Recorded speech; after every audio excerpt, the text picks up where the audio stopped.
De maneira que nós mencionamos, o Colégio San Antonio está ubicado temporalmente no centro de bairro da Cota, para poder acomodar essa aqui, o governo ser um contrato com o centro de bairro, mirando que, aunque essa aqui está temporalmente escola, e tem que conseguir fungir como um centro de bairro também. Essa aqui mensualmente estava a receber uma suma de 30 mil florins, que recentemente a queda questionar.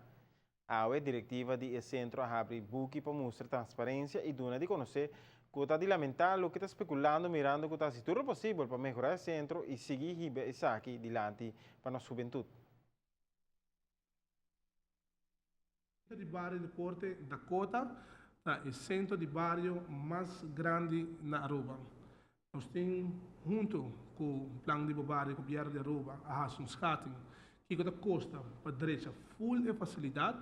e tem nos preocupação, tem nos pontos de nos atenção a aqui,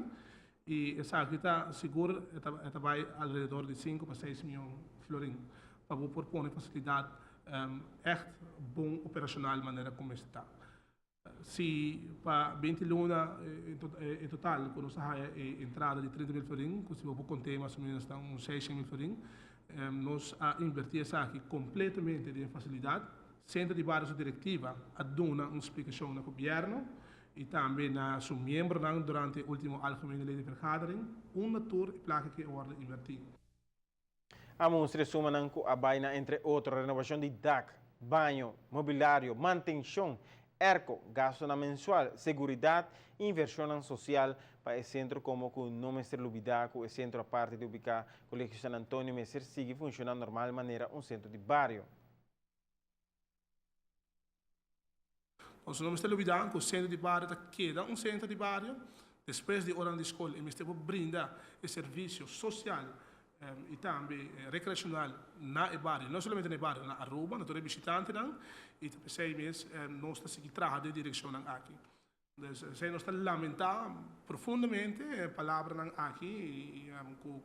não há um onderzoek necessário, não há acerca da diretiva, e ta sala de imprensa e ta questionar que cultura aguardo a cinco placa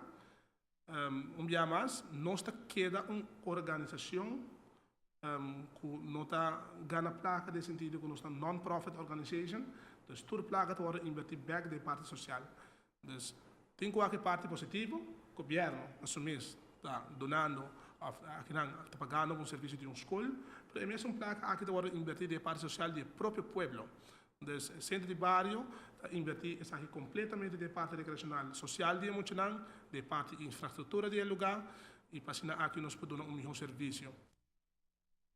Agora está preparando para trabalhar um curral novo e direita e edifício mesmo. Mestre mencionou também que anteriormente não estava recebendo 30 mil florins, mas depois de a corta de gasto, agora não está recebendo 13 mil florins.